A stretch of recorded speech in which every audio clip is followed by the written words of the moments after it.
But what I'm going to talk about is, well, different types of family dysfunction. How fun, huh? I'd actually like to start talking a little bit about nicotine addiction, too, something I didn't mention much on last night. I know. Oh, don't, please. You know, that certain addictions take care of certain feelings. I mentioned eating and anger. Marvel might have referred to that as well. The feeling that smoking tends to medicate the best is fear. If you think of the physiological reactions that we have when we experience a fearful sensation, it starts out, sweaty hands, well, okay. Often there's a dryness of the mouth, a tightness, a constriction of the throat, which is really the first thing that happens for most people, a difficulty in swallowing, a shallowness of breath, and a hollowness. And then sometimes the fear can create even tension or anxiety headaches, you know, and more stress through the neck and the back shoulders. But if you think about taking a cigarette and lighting it and holding it in that sort of nervous, sweaty hand, filling the mouth with smoke, opening up the throat, and it alters the breathing pattern.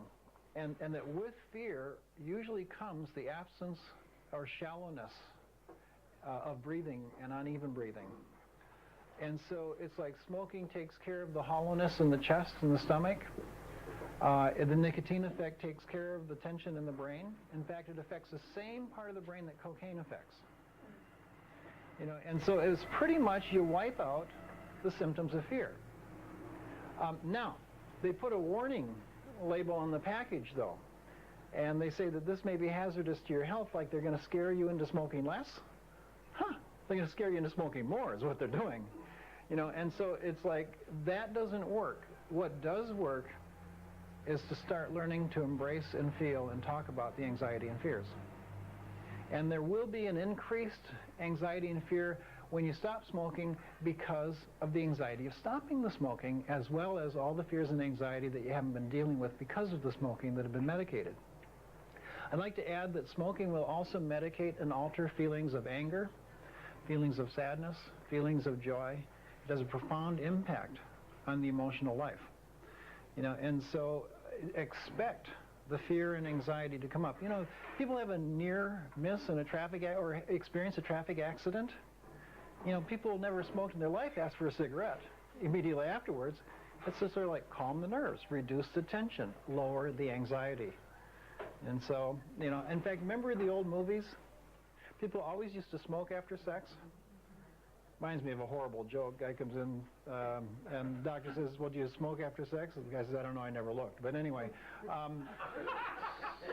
but you know, in the old movies, I always wondered if that smoking after sex wasn't really a symptom more of that fear of intimacy, you know, and that feeling after sex that when now we're supposed to be intimate, well, let's have a cigarette instead. You know, and so anyway, I don't know what they do after sex in movies anymore. I think they get dressed, probably, and leave the set or something. Anyway, I want to talk about different types of dysfunction, because I guess dysfunction is my favorite thing to talk about.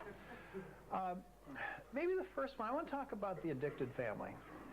I came from an alcoholic family, and it's had a profound impact on my life. In fact, I think it was Elaine Booser who once said that coming from an alcoholic family is like having PMS all the time.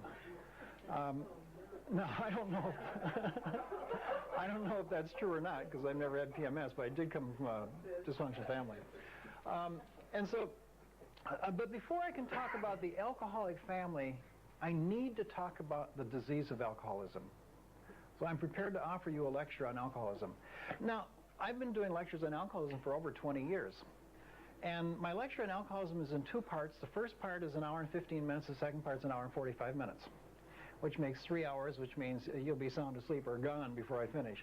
So I've learned to shorten my lecture on alcoholism considerably.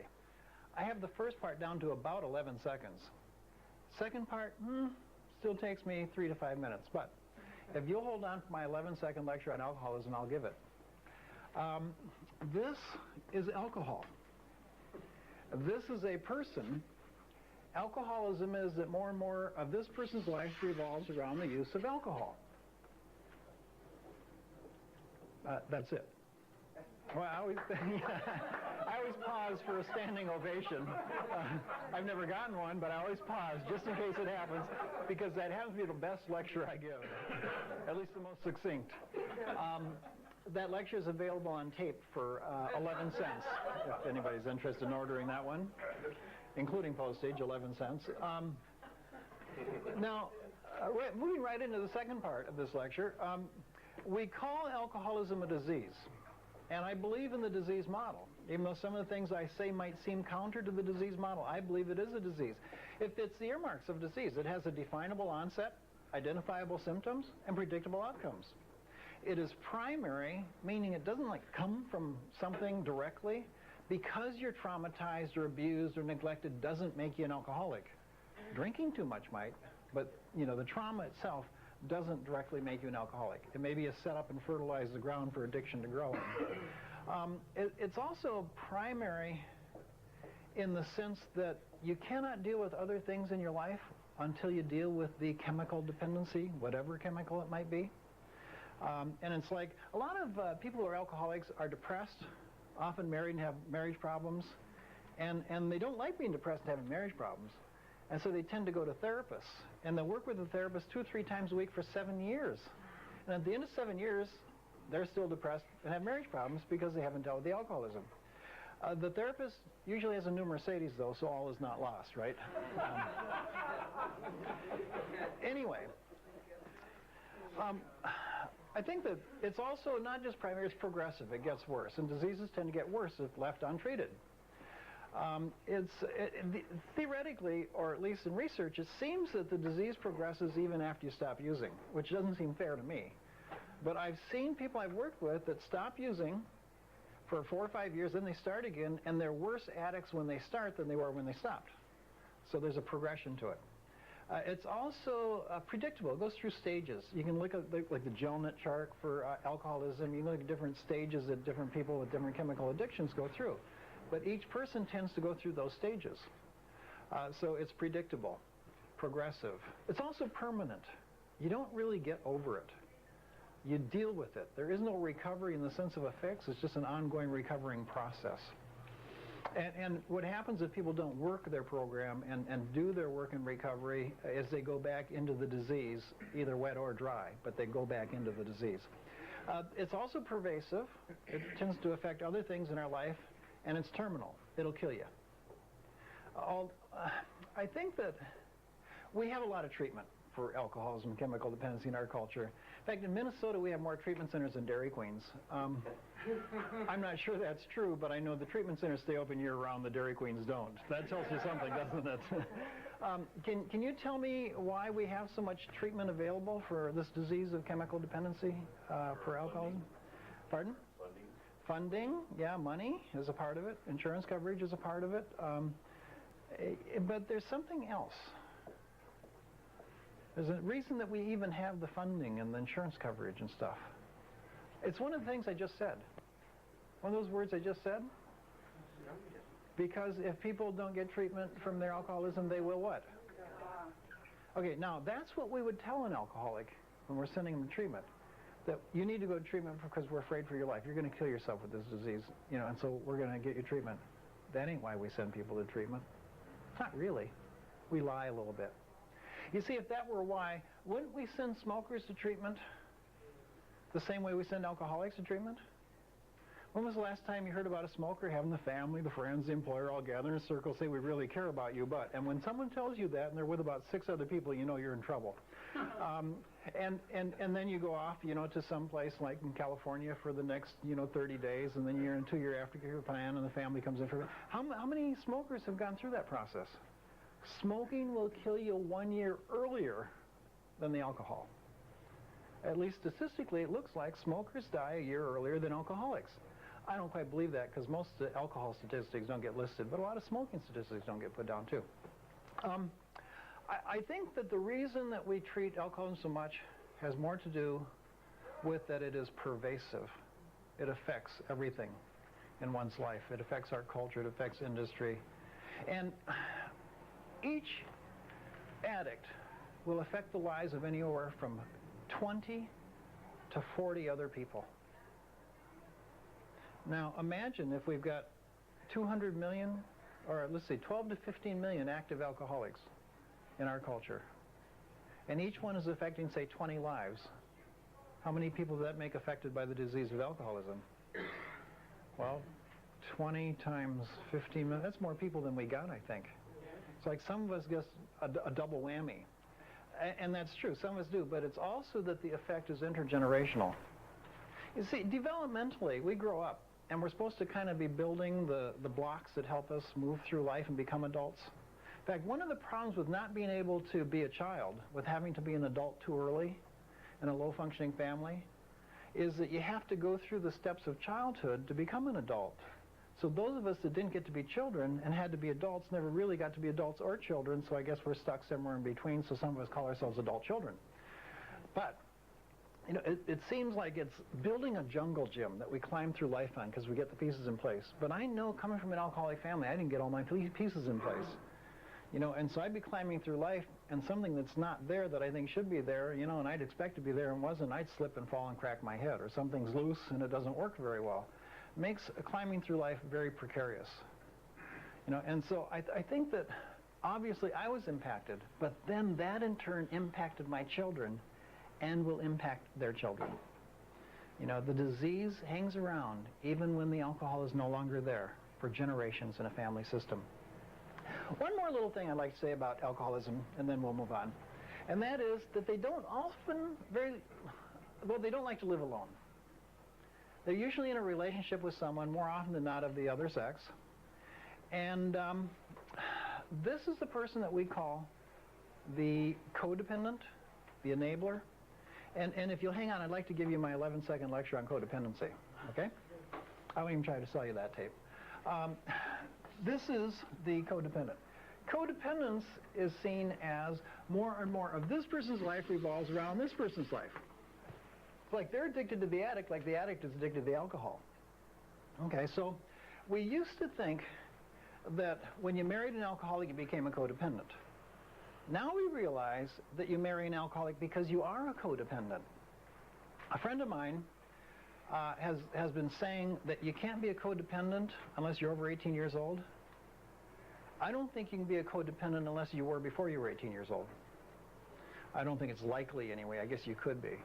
The codependency is really a childhood disease that gets acted out in adolescence, but really affects our adult decisions, relationships, and identity. When these two people get together, what usually happens?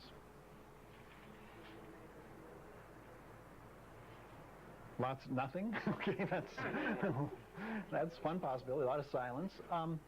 What happens when they get together, besides all the anger and maybe enabling and the disease? Yeah, now think now, they're married, they're of the other sex from each other, and they're living together. See how soon we forget. You know, when I do this with adolescent groups, they get that answer right away.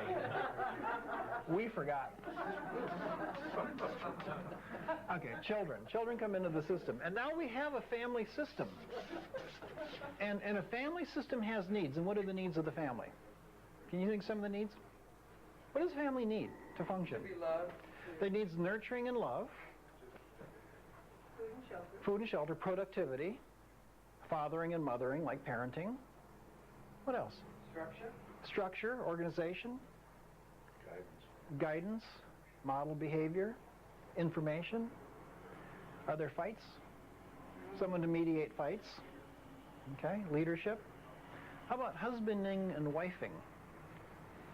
Okay, spirituality, fun, joy, play. Okay. Who's supposed to provide most of these needs? The parents. How are these two doing? Can we say poured a horse shit? Yeah. Okay. Well, then the family isn't getting what it needs to function as a family. So how do families survive this?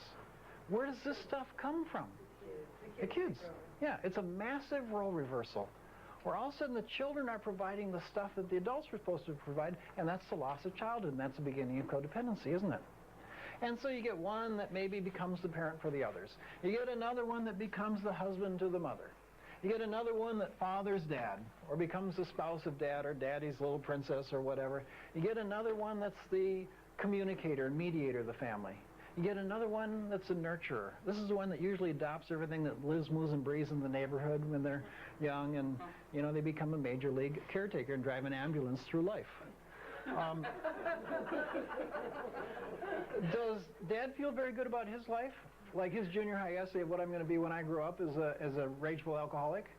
No, that wasn't his plan, was it? So how does he end up feeling good about himself? Well, his children, one or more, become extensions of him, and they go out and do with their life. And that's the enmeshment. That's being scripted to be on someone else's path. That's the most insidious of all, I think, forms of abuse. That's the ultimate spiritual abuse, to lose your own path and have to be what someone else sets you up to be because they couldn't be it, because they're not happy with who they are, so they live through their children. I think that maybe mom has an extension of her or two going on in the family, and the family needs to exist in community. So how does a family exist in community and look good in community? Through the children. And so they go out and they perform. They become religious leaders in the family and outside the family. Everybody says, what a good family. They become very nice and they take care of themselves. Everybody says, what a good family. Look how nice and quiet these children are. They never say a word. And someone else is, got so much rage and anger, but they express it on the football field. And everybody says, oh, what a healthy, good, wonderful family it is. Look at how that kid tackles. Must be a good family. Someone else gets straight A's. See, and it's like the children become the source of pride and possibilities for existence in the community. There's a lot of shame, blame, rage, and anger in this relationship, isn't there, though? Now, that will usually destroy the relationship, which destroys the family. And families, even though there's a lot of divorce, don't go down easily. So this pain, rage, shame, blame, and anger, what if we could put it in a package, put a little bow on it, and deliver it to a kid? We have our scapegoat, don't we? And this is the kid that often saves the family, saves the relationship, because it's a kid that mom and dad can agree about one thing: there's something wrong with that kid. Or maybe they each have their own scapegoat, and each of them will take their pain and rage and project it on the kid. The kid will eventually do the acting out that enables the parent to justify the shame, blame, rage, and anger, and maybe even physical or sexual violence. My brother used to get hit on a regular basis. He also used to break into houses and get in trouble on a regular basis. He thought he was getting hit because he was acting out, getting in trouble. He was getting in trouble and acting out because he was getting hit. He had it backwards. The interesting thing is, though, that children do bond to survival figures, even absent and abusive ones. And we tend to bond with them sometimes in inappropriate ways and sometimes in a protective way, sometimes in a delusionary way, but there is that bond always to survival figures. Okay, so let's erase alcohol and erase the problem. Is it done? Not even close. Because it isn't really alcohol, is it? You could put anything in there. You could put dad's depression, because he was abused as a child. You could put the marriage problem that's denied and not being dealt with. You could put battering. You could put mental illness. You could put gambling. You could put the eating disorder. You can put any problem in there. I'll tell you what it takes to create this family system. It takes a problem or more than one problem, and it takes a denial system around the problem. The problem isn't the dysfunction. The dysfunction is the denial. Incest is a problem, alcoholism is a problem, the dysfunction is the denial. And it's not just the family denial. It's our personal denial and our cultural denial that perpetuates these problems. Cultural violence is just an offshoot. It's the same system. It's an offshoot of family violence. It's an offshoot of the denial. Any questions so far? Okay, let's talk about some of the specifics of dysfunction that happen in families. Let's talk about abuse and boundary violations. Violence really is a violation of boundary, a violation of our rights, of our needs, of our thoughts, of our feelings, of our bodies, of our sexuality, of our spirituality, of our intellectual process. And there's a lot of different forms of violence then. I think that I'd like to talk, first of all, a little bit about sexual violence and sexual abuse in families. We have this thing about sexuality that we tend to sweep it under the rug. And what gets swept up under the rug along with healthy sexuality and information about sexuality is information and the reality of sexual abuse. We've been pretending in our culture that sexual abuse is rare. In 1974, there was a textbook written for psychiatrists. And in this textbook, it said that incest is very infrequent. It happens in 1 out of 1,000,000 families. Now, they were off by a factor between 10 and 100,000. That's a fair bit to be off. Incest is not a rare thing in families. Actually, it is in the normal range of family dysfunctioning or functioning, however you want to put it. It's not even in the extreme, as we see it now. The first real, well, actually, Kinsey did the first study on abuse that, really became public, but it was sort of ignored, and that was back in the 50s. And what Kinsey found out was that 25% of girls get sexually abused before the age of 18. Before the age of 13, it was, in fact. 25% of all girls get sexually abused before they get into or through their adolescence. Now, further research has supported that figure. 3 studies followed it, and all came out with 25 to 27%, 1 out of 4. And 80% of the time, they know who their attacker is. 50% of the time, it happens in their own home. And the most frequent abuser is a natural father, although like a stepfather is more likely to abuse than a natural father. But still the most frequent numbers have been abused by a natural father. Now, the male statistics haven't been, there's not much agreement, haven't been studied as much. Statistically, it seems like about 1 out of 10, 1 out of 11, but people maintain and believe that that's much lower, that it's much higher than that, really. But male sexual abuse hasn't been reported, and it's also harder to identify. In fact, think about it. If you're a father, or if you're a mom, and you're changing your son's diaper, your baby son's diaper, and while changing it, you grab his penis and shake it and say, this is your penis, and then you change the diaper. Well, okay. Now, let's say that you're a father, and you're changing your baby daughter's diaper, and while changing, you grab her vagina, with your finger, and you say, and this is your vagina, and then change the diaper. There's a difference in the feeling about those 2 things, isn't there? The question is there a difference in the reality of it, or is it just our perception of it? Hard to say, isn't it?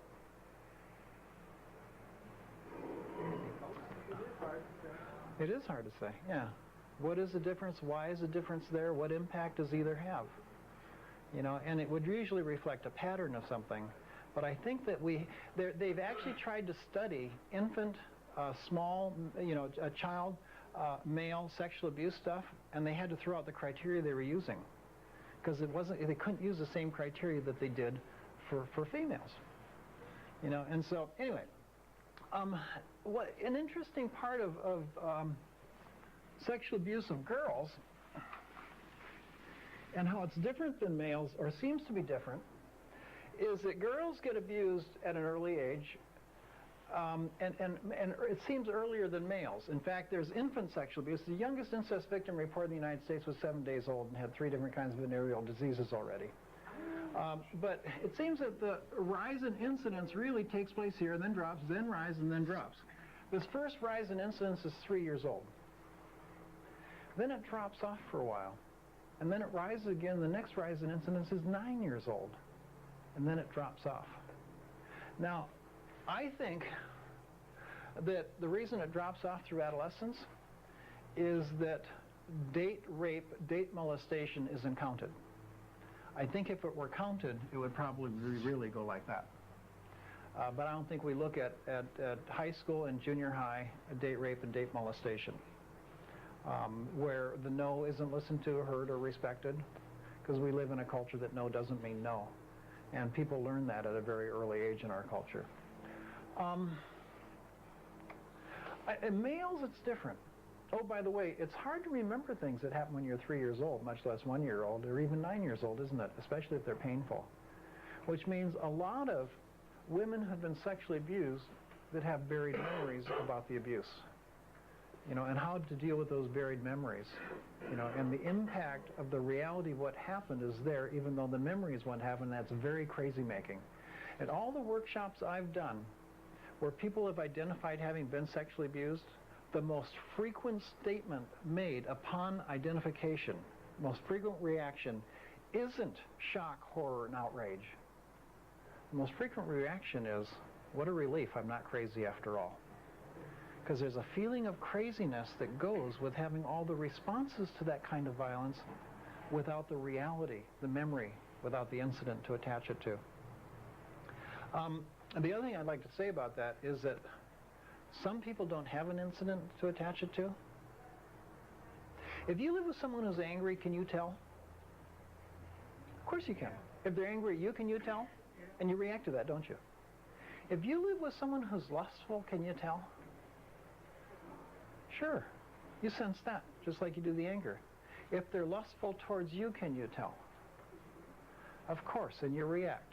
And you'll feel slimed, even though nothing has happened. And so you'll have the feelings of an incest victim, and maybe you really were incested in a way, but it was covert, emotional, intellectual, rather than physical. And that's actually harder sometimes to deal with. The more covert the abuse, sometimes the longer it may take to work out in recovery, and the crazier making it can become. Males, the sexual abuse process is different. There's infants, male sexual abuse. But it seems like it goes like this, and the usual age is 13 to 17 for males to get sexually abused. Now here's a problem with males identifying their sexual abuse. They may remember the incident more likely, but they won't recognize the incident as a victimization process, because what does it mean to be an adolescent male in our culture? To be tough, macho, and not a victim of anything. And so it's like if it's a male that abuses the adolescent male, they may start to question themselves, wonder why they did that, wonder why they responded, become homophobic, or get into a repetition compulsion to act out homosexually. But they won't see that they were a victim, very likely. They won't see it as abuse, very likely. They'll really get more into self-blame more immediately. I think that if it's a woman that sexualizes an adolescent male, in our culture we have a name for that. It's called a red hot good deal. And I think it's, you might say it's a summer 42 syndrome. But in fact, I was sexually abused at the age of 15 by a 28-year-old woman. And I didn't think it was sexual abuse at all. When I first realized it was sexual abuse, it was when my son became 15. And someone brought it up that I had talked about being sexualized, or being sexual with a woman at 28. And she said, the therapist said, how would you feel if that same woman sexualized your son? And I would have been outraged, and I know it would have been abusive, and I could see the repercussions in his life, but I couldn't see them in my own. I also didn't realize it was a rape until I looked at what rape was. Because I, like most of us, had rape as a penetration and had men doing the rape. I didn't realize how many women in our culture have also raped, because rape isn't about penetration. We talk about grades of assault and molestation and stuff, but the fact is it's all rape. And I think the over-focus on penetration keeps us from seeing how much abuse there really is, and keeps us from seeing that males get sexually abused too. Incidentally, there was a court case in Florida, and the guy went before the judge, and he had molested a 3-year-old child, and the judge says, because there was no penetration, 90 days probation. He said, if you had penetrated, you'd be in prison for 7 years. I think there was something wrong with that. I think there's something major wrong with that. But that's that minimization when penetration isn't present.